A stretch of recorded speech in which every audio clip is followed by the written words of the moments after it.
risk of repercussion. Now, we have to remember that feedback is a two-way street. We've got to recognize and commend the effort, the ingenuity, and the courage it takes to speak up. You need to reward the behavior that you want to see repeated. And when you do, I want you to watch as your team's dynamic transforms. One of my favorite questions is to ask, what can I or we do better or differently? And I have to be brave when I ask that question because I'm giving the listener the chance, some say even the permission, to let me in on how they feel with regards to my or my team's contribution. I've learned to listen with great intent and not let the sting of negative feedback prevent me from taking one action immediately on the feedback that I receive. I have to control my propensity to offer solutions in the moment, but to listen to every single nuance that they're describing in the feedback on whatever the issue or the problem is.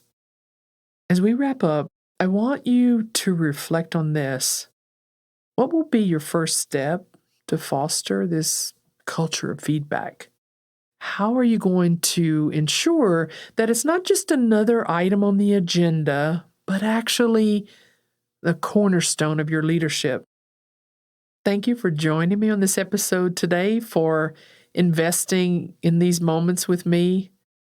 May you create a culture of feedback that serves as a guiding light for your project, a culture that steers your project to unparalleled success.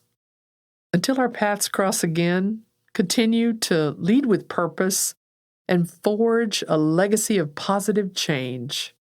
I'm Dr. Donna Vincent Roa. Thanks for listening. Have a great week.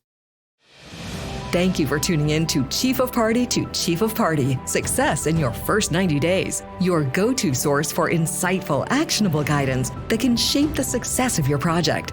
Let's continue to drive change and create impact, one USAID-funded project at a time.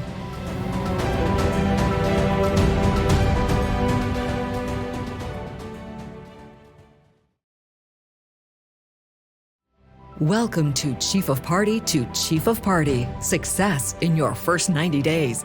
As you navigate the USAID landscape for the first time or seek to sharpen your skills, we're here to provide the guidance you need to address the unique challenges of this role. Host Donna Vincent Roa, an experienced Chief of Party, will inform and inspire your journey. Welcome back, discerning USAID project leaders. You've joined the Success in Your First 90 Days microcast, the audio show connecting experienced chiefs of party with provocative ideas to power impact. Today, we're peeling back the layers on a topic that transforms the mundane into the memorable, shifting from process reporting to narrative in your USAID-funded project.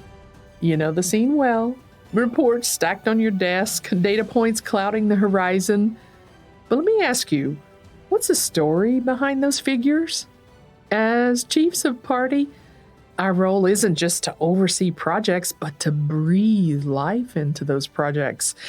And if you don't already have it, now's the time to develop a storytelling mindset, a mindset that readies you and your team to capture the essence of your work. Now, narrative isn't fluff. It's the connective tissue between our outcomes and the world's understanding of those outcomes. It's transforming the what into the why and the what into the how. When we share our journey with compelling stories and compelling narratives, we don't just report progress, we invite our audience to understand how we're achieving our mission. When was the last time a spreadsheet inspired someone? Never. Well, unless you're an accountant or a budget person. Now, think of a story that moved you to action. That's the power we're aiming to harness. It's about finding the human element, the struggles, the triumphs, the lessons learned, the failures. Ask yourself the question, how has the work of my project influenced others? How have we created impact worth talking about? Let's take a hypothetical village where a clean water initiative is underway. Instead of merely presenting the numbers of wells dug, we're going to narrate the story of Amina, a local mother whose daily life has been transformed by a well in her community. I remember the time I was in Peru when a community received running water for the first time. It was a compelling story. It was an amazing example of how running water can transform the lives of the community.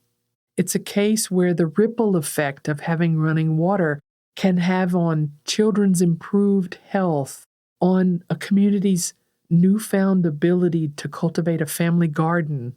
This kind of narrative approach not only paints a picture of success, but it also resonates on a human level, inviting empathy and support.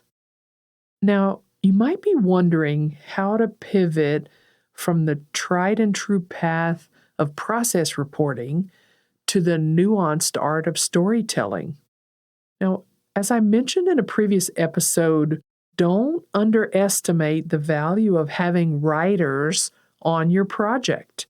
Writers can help you identify the core message that you want to convey. They can help you identify the heart of your project's impact. They can assist with the identification of stories that illustrate important outcomes of your project. They know how to pull the anecdotes from the field, the testimonials from beneficiaries, those transformative moments that represent the results that you achieve.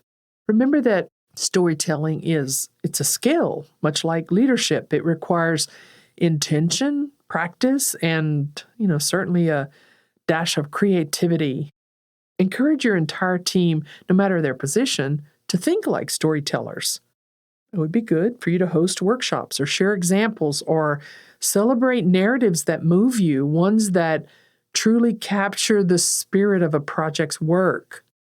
Narratives not only enrich your reporting, but they can also strengthen team morale and engagement. At the Partnerships Incubator, we had a team travel to El Salvador to document the progress of 12 local non-traditional partners. The two-person team used